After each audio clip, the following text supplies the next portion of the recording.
शिवसेनेकडून दरवर्षी तिथीनुसार शिवजयंती साजरी केली जाते। यंदाही शिवसेनेकडून शांततेत मिरवणूक सुरू होती। पोलिसांनी शिवसेनेच्या काही पदाधिकाऱ्यांना प्रतिबंधात्मक कारवाईच्या नोटिसा ऐनवेळी बजावल्या होत्या। उत्सव सुरू होण्यापूर्वी अथवा निवडणूक सुरू होण्यापूर्वी त्यांच्यावर पोलिसांनी कारवाई केली नाही। मिरवणूक सुरू असताना गोंधळ घालून 4 पदाधिकाऱ्यांना ताब्यात घेण्यात आले। मिरवणूक सुरू असताना कारवाई करण्यामागे पोलिसांचा हेतू काय, असा सवाल शिवसेना उपनेते अनिल राठोड यांनी केला आहे। या संदर्भात मुख्यमंत्री देवेंद्र फडणवीस यांची भेट घेऊन सर्व प्रकार निदर्शनास आणणार असल्याचेही त्यांनी सांगितले। शिवजयंतीची मिरवणूक सुरू असताना पोलिसांनी शहर प्रमुख दिलीप सातपुते, संभाजी कदम, शिवाजी कदम, विशाल वालकर या 4 पदाधिकाऱ्यांना प्रतिबंधात्मक कारवाई उल्लंघन केल्याप्रकरणी ताब्यात घेतले। मिरवणूक सुरू असताना करण्यात आलेल्या कारवाईचा निषेध करत शिवसेनेने मिरवणूक थांबविली। या घटनेनंतर अनिल राठोड यांनी पत्रकार परिषद घेऊन सवाल उपस्थित केले आहेत। केडगाव हत्याकांडाच्या घटनेदरम्यान पोलिसांकडून सुरू असलेल्या चुकीच्या तपासाबाबत शिवसेनेने आक्षेप घेतले होते। तेव्हापासून पोलिसांनी शिवसेनेला टार्गेट करण्यास सुरुवात केली आहे। गणपती असो, शिवजयंती असो, हिंदूंचा कुठलाही सण आला की पोलिसांकडून शेकडो पदाधिकाऱ्यांना, कार्यकर्त्यांना शहरातून बाहेर जाण्यासाठी नोटिसा बजावल्या जातात। राजकीय पदाधिकारी, समाजात काम करणारे कार्यकर्ते हे गुन्हेगार आहेत का? हिंदूंनी सण उत्सव साजरे करू नयेत का?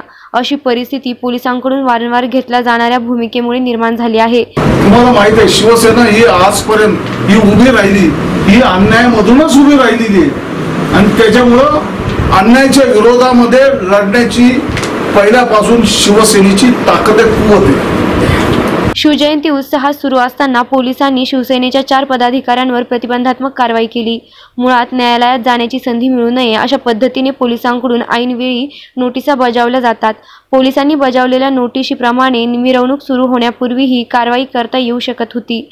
कारवाई करण्यासाठी शिवसेनेचा कुठलाही आक्षेप नव्हता। मात्र मिरवणूक सुरू असतानाच गोंधळ घालून कारवाई करण्यामागे पोलिसांचा नेमका हेतू काय, हाच खरा प्रश्न आता समोर आला आहे।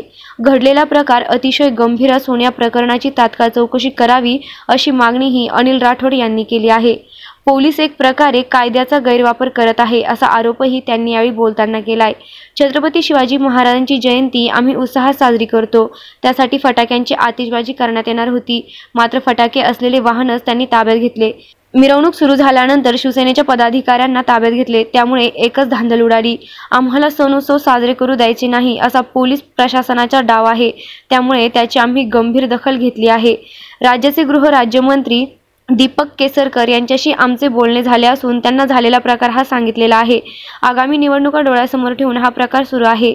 आम्ही आमच्या वरिष्ठांना सुद्धा याबाबत कळवणार आहोत। मुख्यमंत्री फडणवीस यांचीही भेट घेणार आहोत, असे ते म्हणाले। SP 24 ताससाठी आबिद शेख, अहमदनगर।